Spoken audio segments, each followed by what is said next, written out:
Today's topic is 14 principles of Henry Fayol. So first one is division of work, then authority and responsibility, discipline, unity of command, unity of direction, interest, remuneration, centralization, scalar chain, order, equity, stability of tenure, initiative, esprit de corps. So let's start with division of work. Division का मतलब होता है divide करना, बांटना. तो division of work, काम को बांट देना. क्योंकि एक ऑर्गेनाइजेशन में एक इंसान सारा काम नहीं कर सकता है, तो काम को डिवाइड कर दिया जाता है अलग अलग डिपार्टमेंट में. जैसे एचआर डिपार्टमेंट है, फाइनेंस डिपार्टमेंट है, मार्केटिंग का डिपार्टमेंट है. काम को अलग अलग डिपार्टमेंट में डिवाइड कर दिया जाता है. This will save the time and energy needed to complete a task and also increase the speed, accuracy and efficiency of work. According to Fayol, this principle is applicable to both technical and managerial work.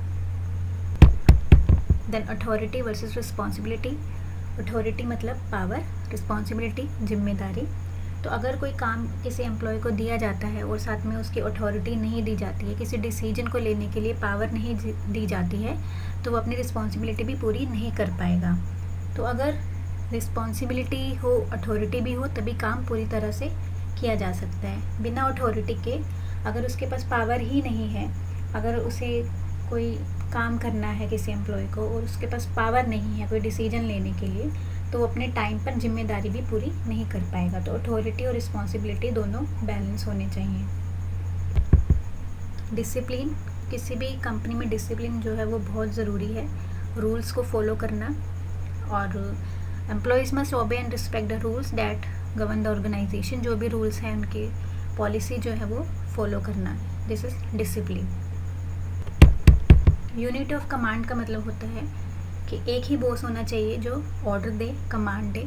क्योंकि अगर बहुत से boss होंगे, अलग अलग लोग जो है किसी एक एम्प्लॉय को इंस्ट्रक्शन देंगे, तो एम्प्लॉय जो है वो कंफ्यूज हो सकता है.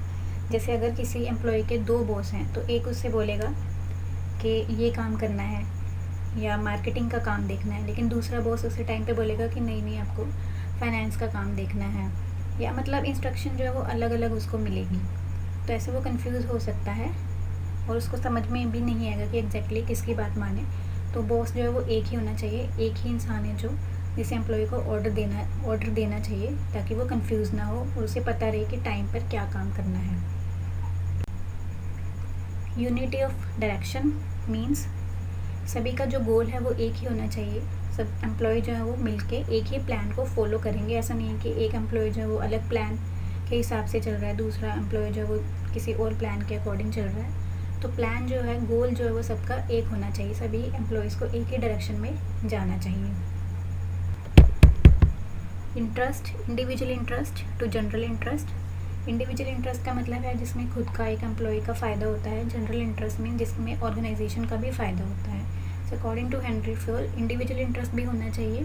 मतलब अगर कोई काम कर रहा है तो उसको बोनस या सैलरी, उसको खुद का भी फ़ायदा होना चाहिए, साथ साथ उसको कंपनी के लिए भी फ़ायदा होना चाहिए. उसको ऐसा काम एम्प्लॉय को करना है जिसमें कंपनी का भी फ़ायदा हो और उसका खुद का भी फ़ायदा हो.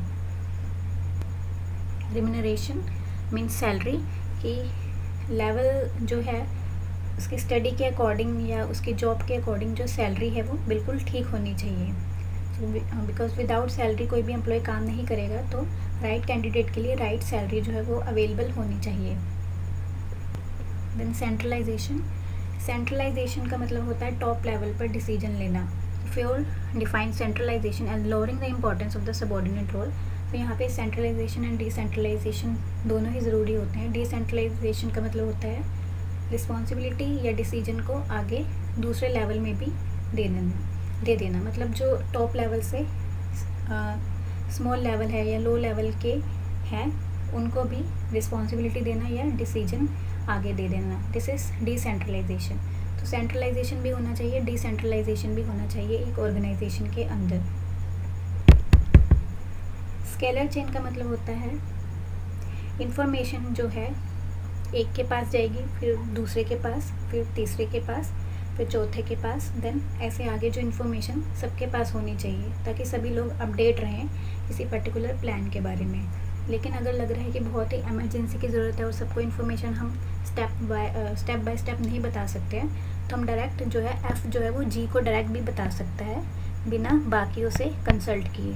तो इसको बोलते हैं गैंग प्लान। मीन्स इमीडिएट अगर कोई डिसीजन लेना है तो वो वेट नहीं करेगा कि पहले इसको बताए या दूसरे लेवल को बताए, वो सीधा भी बता सकता है किसी मैनेजर को कि अगर उसे कोई डिसीजन लेना है। तो this is gang plan. Order का मतलब होता है सभी जो चीज़ें हैं वो एक पर्टिकुलर ऑर्डर में रहनी चाहिए, कि सबको पता हो कि ये चीज़ जो है वो इस जगह पे पड़ी है, ताकि इजीली कोई भी वो सामान ले सके। सो चीज़ का एक पर्टिकुलर ऑर्डर होना चाहिए। All personnel and materials must have designated place. There should be a place for everything and everything in its place and the right man in the right place. सभी चीज़ें एक सही जगह पे होनी चाहिए। This is order. इक्विटी का मतलब होता है इक्वालिटी। सभी एम्प्लॉय जो है वो इक्वल हैं, तो सभी एम्प्लॉयज़ के लिए इक्वालिटी होनी चाहिए। Stability and tenure of employees.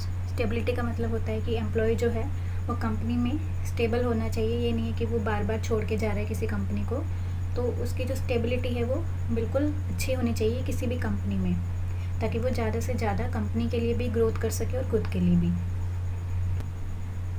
Initiative, allowing all personnel to show their initiative in some way in a source of strength for the organization, even though it may well involve a sacrifice of personal vanity on the part of many managers. So initiative होना चाहिए, हर employees का role होना चाहिए, decision होना चाहिए या उसका एक सजेशन होना चाहिए।